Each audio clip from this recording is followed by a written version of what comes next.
calling for a pause in the Johnson & Johnson COVID-19 vaccine after reports of blood clots in people who have received a single-dose shot. Let's talk about that and more with my guest tonight, an airway surgeon and assistant professor of ENT at Columbia University Medical Center in New York City. That's Dr. Susanna Hills, who's up late with me on the Final Five. Doctor, thank you so much for joining me tonight. Thanks so much for having me. Let's talk about the Johnson & Johnson situation right now.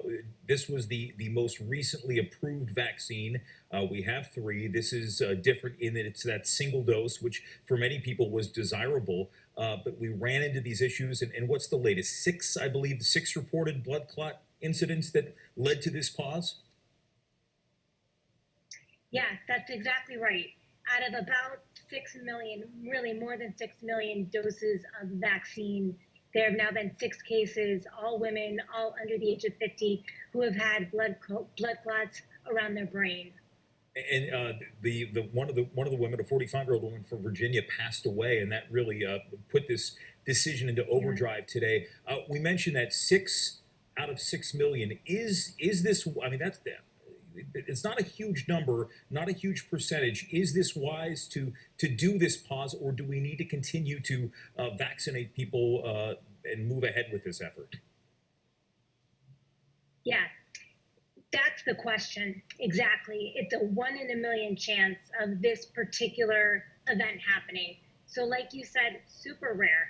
But I think that it is incredibly important to do what the CDC and FDA and the regulatory commissions are recommending, taking a pause and ensuring that these adverse events either are or are not related to the vaccine. We don't know yet if they are.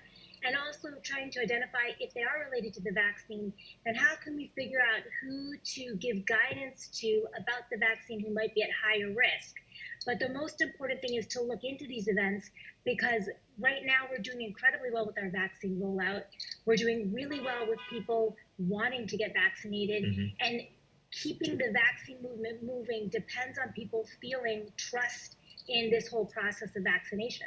So any red flags we've really got to look into. You mentioned trust. That's a major component of this. You're absolutely right. Especially many people who have watched the show. We've talked about the Johnson & Johnson vaccine before, and there was a lot of hesitation towards the vaccination effort as a whole, but especially when it came to the Johnson & Johnson vaccine. But it seems like there has been more faith as this continues, and more people, more of our friends and neighbors and family members get the vaccine. It has been building, but this is not an overnight, you will not get results on this overnight. It still has to be a slow buildup for this trust in the process.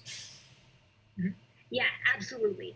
Especially with something that is so new and has had so many moments, right, of being unsure, moments of insecurity about where this virus, this pandemic, the vaccination process, all these elements are going. So this is yet another bump in the road. And I think it does make perfect sense to press pause, to just take a moment to figure out why this might be happening and how we can make sure that we minimize the chance of it happening down the road.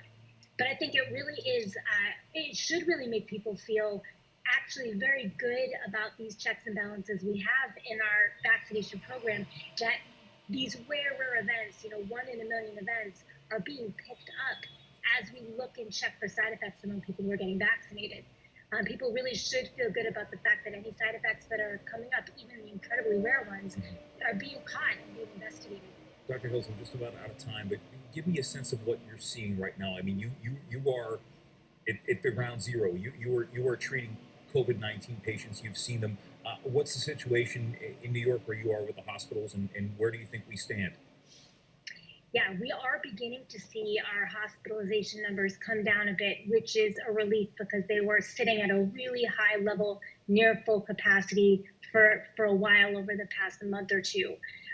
So they're coming down a bit, but I just want people to know that from my perspective, helping patients who've had airway problems, have been on ventilators with COVID-19. I'm still treating patients that I saw last year who still are having effects of this disease. So, we have patients who now are long COVID patients who are acute, and we are still seeing patients get as sick as we did in the very beginning, but fortunately the numbers are coming down.